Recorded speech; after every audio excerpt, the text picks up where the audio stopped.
What if there was another way to actually live, a way that you can actually start to be in charge of your own healing, a way to get out of this survival mode and into creative mode?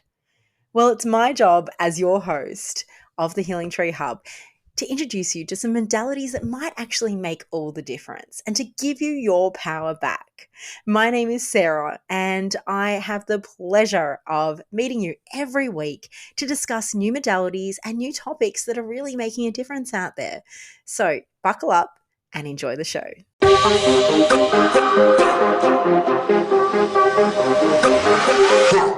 Hello, and welcome to the Healing Tree Hub. On this episode 16, I am just going to be having a good old chat about some really weird stuff that has been happening in my life and my reality. And I'm just hoping that it'll be an enjoyable experience listening to some fun stories. And hopefully, you'll start to see some stuff that might be coming up in your own world that might be significant. I think the theme of this podcast today is purely that life is truly happening through us rather than to us. I'm really starting to understand the concept of that now. I thought I got it before, but now I'm really feeling like it's something that is showing up quite often. And it's not an easy or challengeless experience when you're having to go through these really tough times and realizing at the end that you learned quite a lot out of it and something really quite special and profound has changed you for the better. It has evolved you, I should say, rather than change. So I had literally the week from hell last week. I don't know if it was the new moon or the full moon and the eclipse coming through, as the time of this recording is November 2023. But oh my God, it was intense. So, yes, those listening, I know that I often speak of incredible positivity. But yeah, I have weeks from hell too. It was intense. Before I get into the full crux of what happened last week and how awful it actually was, I want to backtrack to about 3 weeks ago and tell you a bit of a story. And hopefully you'll find this entertaining and fun because I know I did. So, about 4 weeks ago, I was doing a training course. It was an advanced course on some of the healings and energies that I work with as a healer. And I walked in there feeling really, really confident in my abilities and feeling really, really proud of how far I had come in the last at least 12 months. And really reflecting on that.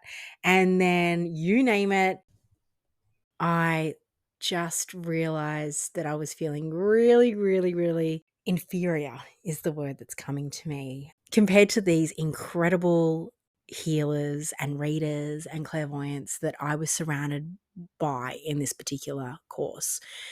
I had really upped my game by getting into this particular course, which I'm really proud of, but it also introduced me to a league of people that were incredibly golden with their craft. And yeah, I felt a little inferior, I'm not gonna lie. And I think it's something that our human side does. I think it's what a lot of us are driven to keep, bettering ourselves and keep improving upon our skills. And it's not about envy or jealousy or not feeling good enough all the time. I think it's a deep-seated admiration of how people have gotten to a certain point and how far you actually could go if you put your mind to it. So anyway, so I walked in and I was feeling all the feelings about maybe I wasn't as advanced as I thought I was compared to these other people. Give us a little shout out on this podcast if you've ever had this experience too, so I don't feel so alone. And anyway, so these particular healers, readers, clairvoyants, they were just incredible. They blew my mind. They had been doing it for years and years and years professionally.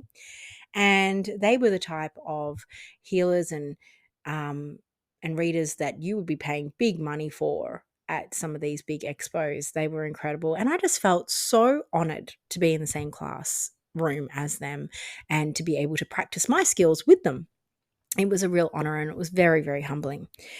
So you get the scene now. So in this class, we needed to practice on each other. We needed to practice our healing and our new attunements that we were receiving that day. And we were also getting a chance to get some really good reads on each other. So that was a lot of fun. Every single person that read me gave me something profound that day. And I wanted to share what I learnt because it all unraveled very interestingly this week and the past couple of weeks. So let's go on this journey and let's have a chat about it. The first reading I had, I was actually supposed to heal this gentleman. And while I was healing him, typical healer, he was healing me back. This is what we do. And when we both woke up from our trance, this very quiet and reserved and um, incredibly put together gentleman looked very, very shocked. And I said, What's wrong? And he said, Well, I don't even know where to start on what I saw when I was in your energetic field. And I said, Well, just start at the start. And he said, I've never seen anything like this before. And that's saying a lot for this guy because he's quite advanced and doing this work quite often. And he said that he was confronted at first with an incredibly large and intimidating dragon. And this dragon had scales. It was very much a what you would imagine in a fairy tale. It was quite intimidating. It was quite growly and snarling at him, and it was not letting him come anywhere near me, apparently. It then sort of transmuted into a snake-like creature that was huge. It was absolutely massive, and it was very, very intimidating as well. And at first, this frightened him. And then, when he reassured this dragon, serpent, snake, whatever it was, that he was not there to harm me in my energetic field, he was there to send healing and love with permission that I'd given him in consent. This dragon slowly read his energy and understood that he wasn't a threat. And he explained that this dragon became almost like a puppy, rolling around, lapping up for attention, wanting a tummy rub, and just absolutely beautiful innocence, light coming from this divine protector. And it allowed him to come into my auric field and to be able to assist in some love and healing. And when he awoke, he explained it was really interesting seeing the yin and yang in this protective um, spiritual energy that was guarding me. He saw yin and yang in it, and I really thought to myself, wow, that I mean, it is an extension of me, this protector. It always is. Whoever we're dealing with, our guides, our angels, our anyone that we're around tend to be extensions, and it does get a little complicated. But so it just showed my yin and yang and how we all have light and dark inside us, even though, of course, everything I do is in honor of the light, without doubt. There is still always going to be the darkness that we battle, and it helps us have that contrast, but it also helps us protect ourselves as well. So my protector is a fierce and incredible dragon serpent. And what I loved about this story is I'm sure many of you that have gotten into some of the starseed information, which I'd love to talk more about one day on a podcast, they talk a lot about the reptilians being the big bad guys. And I haven't really delved into this too much because I'm much more about focusing in on the light rather than giving much attention to the dark, to be honest, because I believe where your thoughts go, your energy flows, and I really would prefer it to flow into the light. That's me, and I respect anyone else's opinion, but that's just where I'm at the moment. They talk about reptilians being the big bad, and it's funny, all of my life, I have been attracted to snakes. I love snakes. I love all reptiles, actually. I love turtles and bearded dragons. And I grew up a bit different to a lot of other children. I don't know if that's why, but I grew up, my mum and dad would just pull me out of school and off we would go on adventures for like a year around Australia, sometimes 6 months, sometimes 3 months. And we would just travel to the most remote, incredible places. And my childhood was very, very different to anyone else I know. And I remember being extremely lonely in those days because I was an only child. So I remember making friends, and don't judge me on this one, but I remember making friends with all the insects and bugs and reptiles that I would find. And I would talk to them, and I would imagine that they were talking back to me. And it's really, really interesting. And I'm wondering if being such an energetically sensitive person and child, maybe there might have been something to it. I'm not going to say there was or not, because children are children and we have an incredible imagination. But I truly believe that our imagination is a lot more powerful than we've ever been, um, than we've ever actually known. Because I truly believe that children can create boogeymen. I've spoke about that in the past.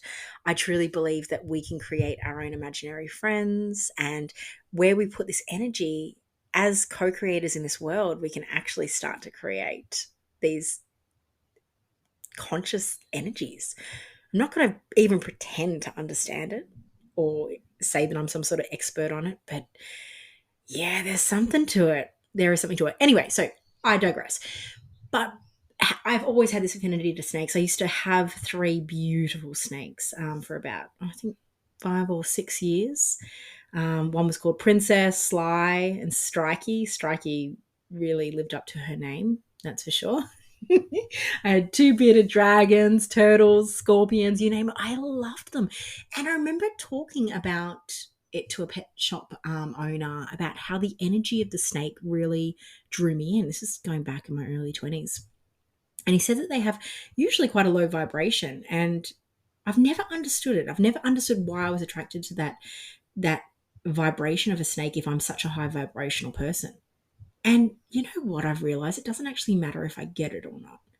Whatever makes us happy, whatever excites us in life, whatever brings us joy, as long as it's not those cheap thrills like gambling and drugs and all that stuff, whatever truly brings us joy and excitement tends to be what aligns us.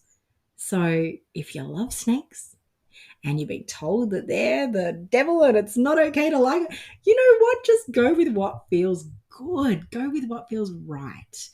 So now I understand, maybe I do have a bit of a connection to reptiles. Maybe I do have a bit of a connection to whatever it is. And it doesn't have to be wrong, because there is a species of reptile starseeds that cause issues. I can actually just let that one go, I think, because I've got a fierce protector that loves me and protects me. And that also really gives me a lot of safety. Okay, enough about that. So the next reader I had was an incredible clairvoyant that day. And she was so humble, but so powerful. Now, a lot of you know that I lost my daughter Katie. Me and Matt lost our daughter Katie in 2015. She was a stillborn baby. And I truly, with every single particle and cell in my body, I believe that she is a beautiful angel that looks after myself and my family. But what a lot of you don't know is that 3 days after we lost Katie, my nana, who was so special to us in our family, we were so close. She actually passed away, and it wasn't, a long illness that she had. She literally fell and hit her head and stroked out and passed away 3 days after Katie. And it was horrendous, as you can imagine, losing my daughter and my grandma that first week.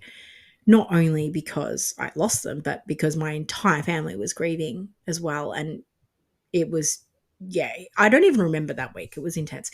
But what gave me so much peace was that Nana had, you know, been able to be with my daughter in heaven. And it gave me a lot of peace to know that they were together. And we all just knew that that was how it needed to be.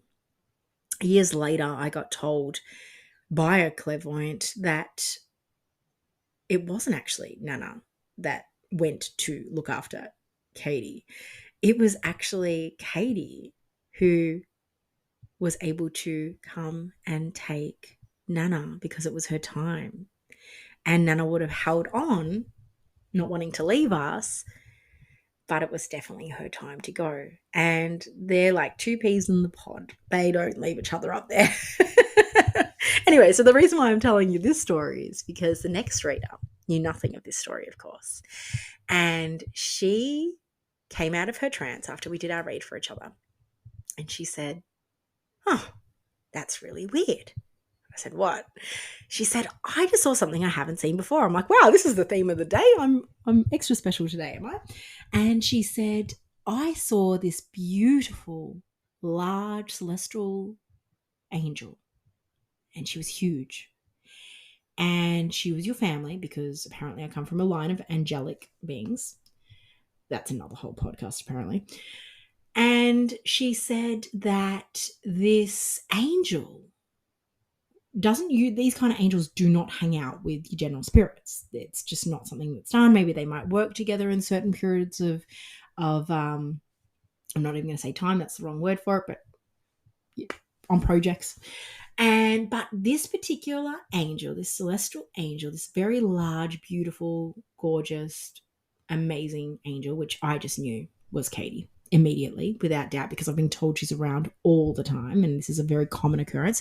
Plus, I talk to her, of course. And she's like, "Is that your grandma?" And I'm like, "Yeah, it's my grandma."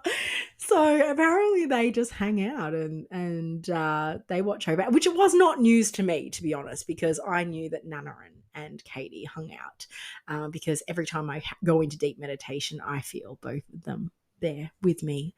And I just think it's absolutely beautiful. So obviously we must be some sort of soul tribe that hang out in different lives together. Again, not going to pretend to understand this, but God, I love that story. Isn't that absolutely beautiful?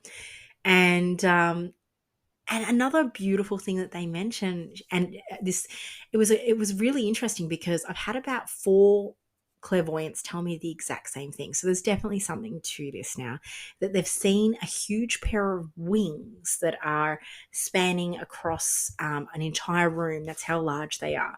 And the wings belong to me, and I don't have them now, but they are mine. And I don't know what to make of that. I have no idea. So I'm sure that maybe some more information might come when I need it. But I just thought that was really interesting that there was another consistency with this reader as well. So isn't that lovely? Anyway, so go on to the next reader, and she's very advanced and again feeling a little inferior. So it was my turn to read her. And I was a little nervous and in my head. I wasn't able to really open my channel up. Anyway, so off I go. And here I go. I go in and I see a clear vision.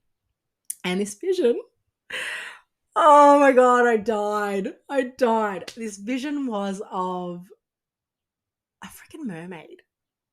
And I'm like, I cannot come out of this reading and tell her that I saw a mermaid because I'm going to look like an absolute idiot. Like, seriously, come on, guys, help me out here. Give me something, juicy to give her.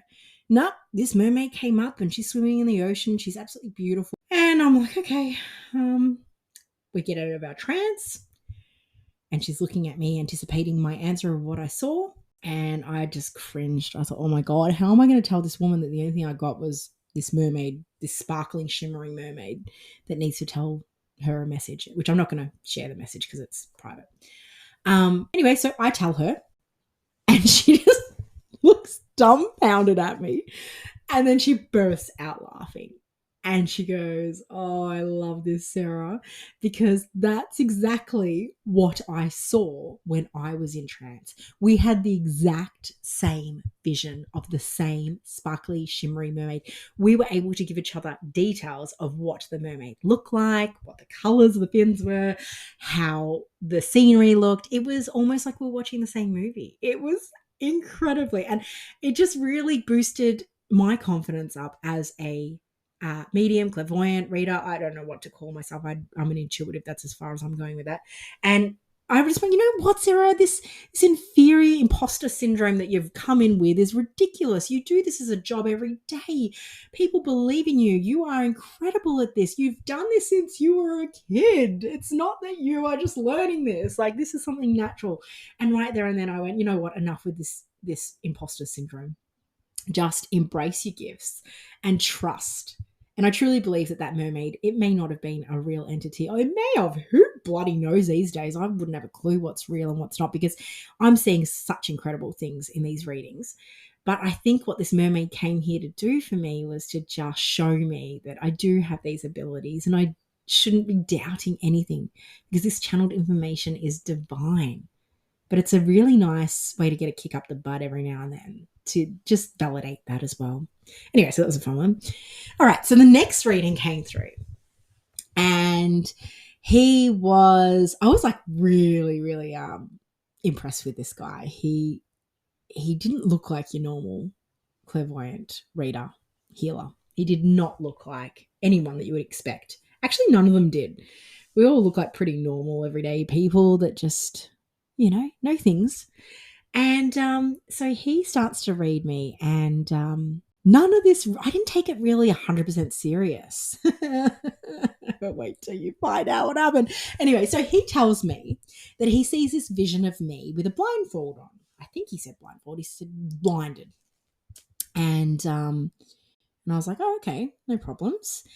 And apparently I'm blinded and I am feeling a lot of pain. So the way he interpreted these visions that he had, because sometimes as readers, what we get is we get these symbols or we get pictures in our mind. Everyone's a bit different, and we have to sort of interpret them with our intuitive abilities. And sometimes we hear things and the message comes through like a voice, but it can sometimes be a little bit vague. But he just basically said to me, you've been using your visions readings and your healings, and you've relied on that all your life because your visions are very clear. He said, but it's time to evolve, and it's time to start using your other senses. So they're going to be upping the game. They're going to be giving you extra downloads. And if you think of it like a computer system where you actually get a new upgrade,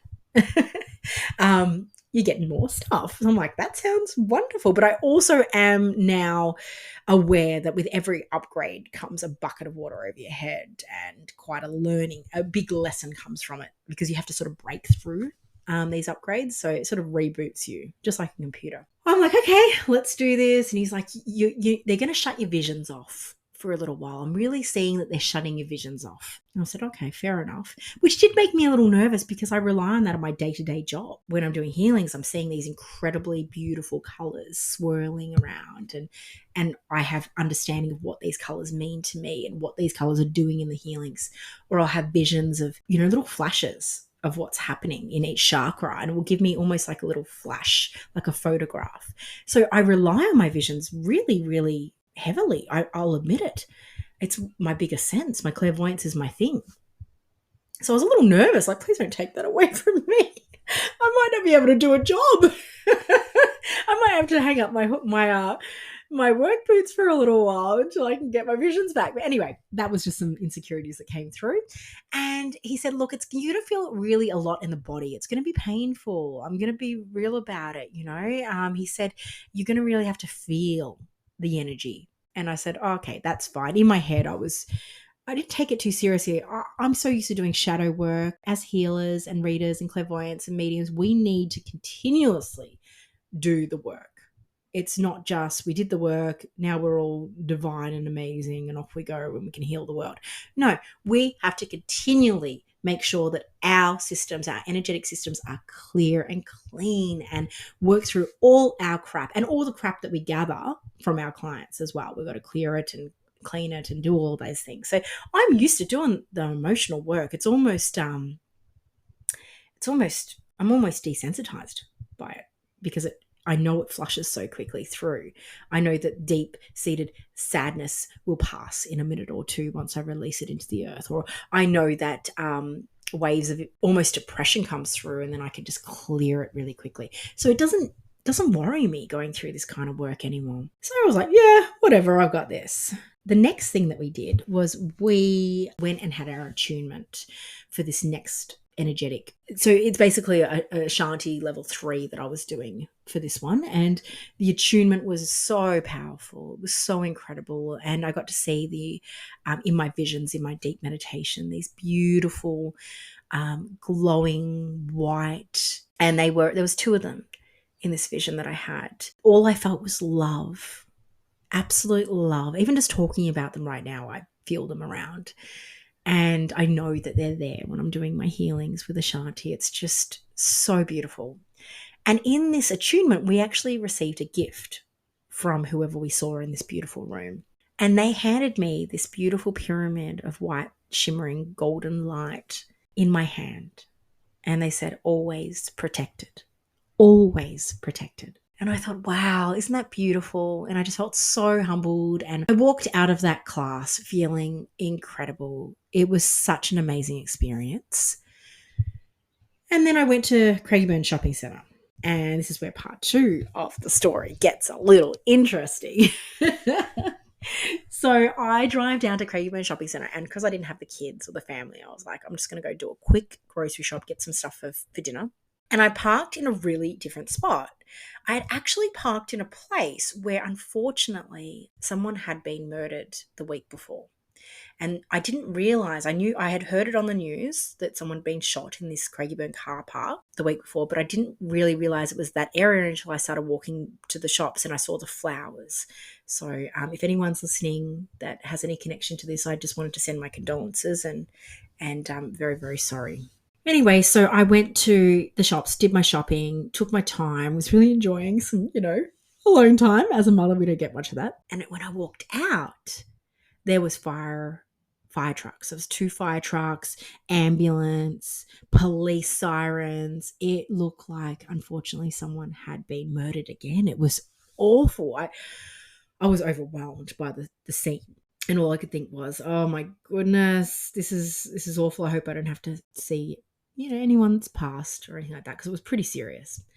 And I've got a handful of groceries and I'm thinking, I've lost my place of where my car is now with all this chaos. I can't figure out where the car is. Spent a couple of minutes dawdling, trying to figure out where I'm going. And then I look and I realize, I parked in a different spot today. I actually parked exactly where all the fuss is happening, all the emergency services are.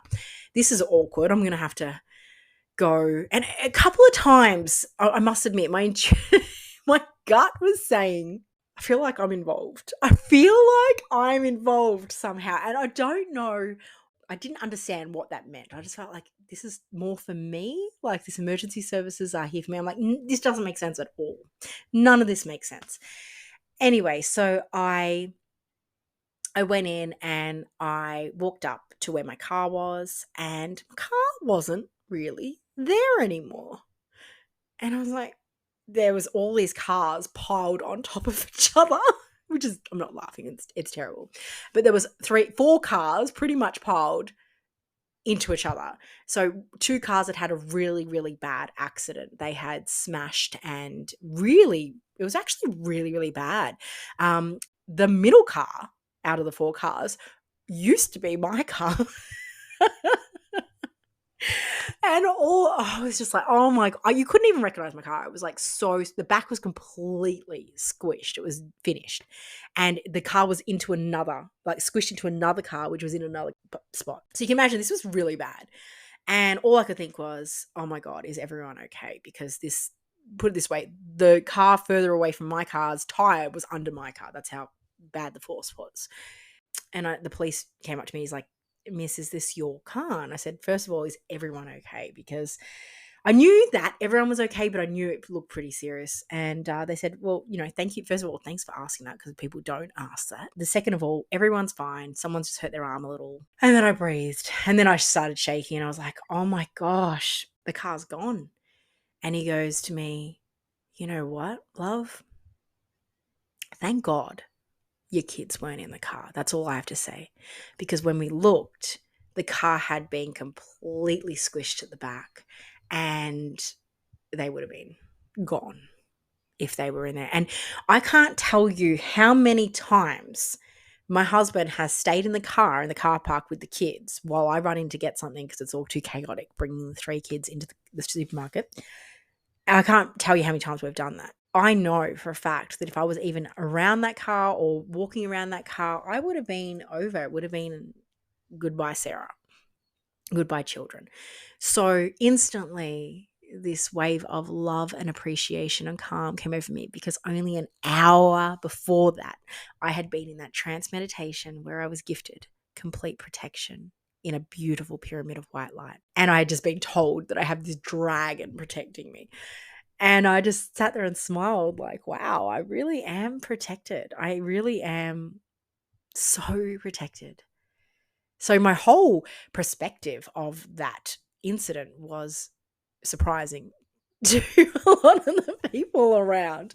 The other poor things that had their cars squished and smashed weren't as positive and happy at the moment, but fair enough, they didn't just have a trance meditation with divine beings giving them protection, so we'll let them off. Anyway, so that's one part of the story. The second part of the story is that if you remember back to the vision stuff, so last week, remember how I started telling you that I had the week from hell? Well, I literally was in hell last week. It was one of the worst weeks ever. I was unpacking my Halloween decorations for the house. And anyone that knows me knows I used to love Halloween. Halloween was so much fun, like, social gatherings and getting people together, because that's what I'm all about. But this Halloween, I just couldn't get into it. I just could not get into it. It was like I spent so much of my year this year clearing the energy, getting my vibration high, making sure that my vibration is high so that it benefits my family, my friends, my clients, bringing out, representations of demons in a box. It just didn't feel right, like it just didn't feel very high vibe to me. And I just didn't feel it. So I was really not in the spirit, excuse the pun, this season. And as I was opening up the boxes, there was a lot of like moldy, dirty, gross stuff in there because it had just been chucked in there last year, sitting in an old shed, and it's been raining like crazy. So as you can imagine, these things just needed to be thrown out. But I don't know if some dust went in my eye. I don't know if any mold went in my eye, but my sister-in-law was there with me, who is a nurse, and she's like, you know what, your eye looks gross. There's something going on. It looks like conjunctivitis. And sure enough, within probably an hour of that, my eye had swollen to this ridiculous size. I look like Cosimoso's, whatever it's called. I look like my own Halloween decoration. Had this massive swollen eye. It was killing me. The pain was incredible, and it was relentless pain. So that was a real shock that none of my techniques were working. I was starting to panic a little, to be honest, because I couldn't see through my eye either. So that's always a little bit scary. Now, I went to the emergency just up in our local hospital, and they said, oh, yeah, look, it looks like a bad infection. You'll be fine in a couple of days. By the next day, it was so bad. I tried to pull through, but it was relentless 10 out of 10 pain. My body was going into positions of what I did when I was in labor. It was that bad. And this pain was relentless, and it just felt like there was acid on my eye. So Mum, by the Monday, took the day off work and took me to the optometrist. And the optometrist had a good look, and she said, I've never seen anything like this. I was like, wow. That's a bit of a reoccurring thing I keep hearing this month. And she said, it looks like something splattered on your eye. And your both corneas, because both of them were infected by this point, they look like they are both grazed. And I thought, well, that would explain why I'm in so much pain. She says, absolutely. So, of course, I went down to the eye and ear hospital. After a 5-hour wait, I was just, my body was contorting. I was in so much pain. I can't even describe this. Sometimes there was like little squeals of pain coming, and I'm pretty brave. Like, I've got a good pain tolerance. I used to be a very bad migraine sufferer before I learned energy medicine, and I can deal with a lot of pain. This was overcome. I couldn't overcome it. And after about 5 hours of sitting in that chair, I remember hearing in my head, Sarah, you know what to do. So I took a deep breath and I started to meditate. And I asked my guides, my angels, anyone that was listening, if there's a message here. There's always a message, I know. What's the message? Make it clearer. I want to overcome this. I want to see this. I want to break through whatever I'm supposed to learn right now because I know this is so profound. There's got to be a huge lesson in it. Tell me what I need to learn so I can move from this. And they just told me to go within and quiet my nervous system. So I sat there with my mudras. I must have looked like a complete freak, but it was much better than a squealing, agonizing person in pain in the waiting room. And I settled into a deep meditation. Within 3 minutes, my pain had gone from a 10 to a 3, and I was completely calm. I stayed in this position for a good half an hour, and I was able to tolerate and manage the pain. When I got out of the meditation, unfortunately, the pain did come back, but I was like, okay, I do have some control here. I do have some control. Nothing else has worked. I mean, at this point, I'm going to be honest with you guys. I don't take medication anymore. I've got my energy medicine that works, but I had been taking codeine and pain relief. I was just screaming out for anything at this stage, and nothing was doing anything. The only thing that actually had worked was getting into my deep meditation, doing my mantras, going within and asking for help, asking for it to be a bit more clearer. So this went on for a couple more days of excruciating pain. And eventually the swelling of my cornea got so bad that I actually cut my eyeball. So the last 2 days was of a cut eyeball, of a 0.5 centimeter by 2 millimeter deep cut. Don't ask me how I did it. I just know I did it. And it was nasty. But the pain was the worst. I just as I would think the pain couldn't get any worse, it got worse. I was completely blind for, I think it was 6 days. Now, when I say blind, I mean I couldn't open my eyes because the pain was too bad. But if I did open my eyes, it was white cloud. And we were all very concerned that maybe my vision wouldn't come back. And it wasn't until the last day where I'd finally got the medication, ointment. By the way, if you ever have an eye infection, get ointment. Don't use drops. Just that made a huge difference. That I went within and really spent the last day meditating and going within, and a message came through. We needed to blind you, and you needed to feel the pain. But it's because new abilities are coming through. And when one sense is shut off, other senses are able to be perceived and be able to flourish. And I realized there and then that this had a link to the reading that I had had a month before. This vision, I thought he was talking about it like as a metaphor, that your visions will turn off, not my actual vision would be blinded. Like, I didn't actually think this was going to be literal. And when he was talking about the pain, I thought it was like emotional pain, not physical, excruciating, unbearable 10 out of 10 pain. I did not take this as a physical experience. I realized that I was going to be at the end of this because I'd figured it out. I'd clocked the lesson. It was about, I need to go within and have the power to actually heal myself. No medication, no pain relief was really going to make all the difference. It might help, but it wasn't going to make all the difference.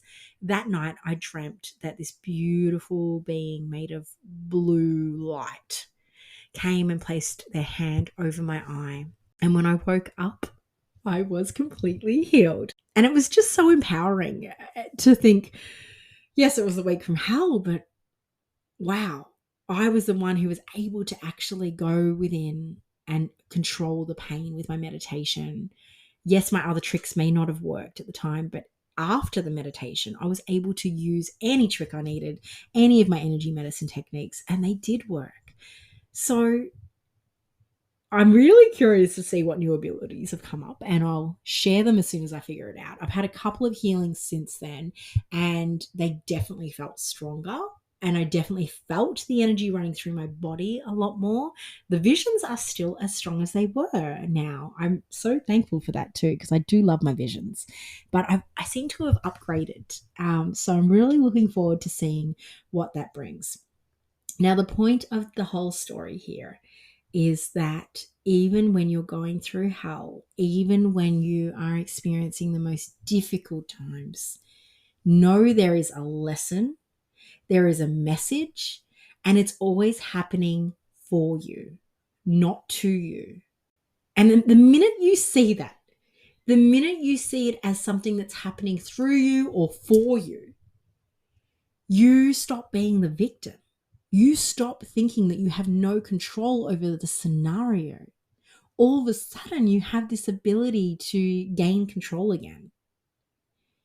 And it always works out for the better for you. I'm noticing that as I'm getting older. No matter what the situation is, and I know that it's hard when you're dealing with difficult situations like deaths around you and stuff like that. That's not fair to say that it's happening to better you, or it's always for a particular reason. It is always for your evolution. It's always to help you grow. And if we're not growing, what's the point of this experience, really? So I hope that this story was entertaining, and I would love to hear anyone else's experiences that have been quite profound and exciting and interesting. I have a very exciting week myself coming up. My company, Wall and Healing Tree, is having its first birthday party, and we've just created an incredible studio on our property, which I'm just so excited about.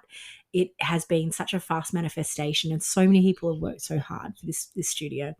So just want to give them all a shout out to say thank you.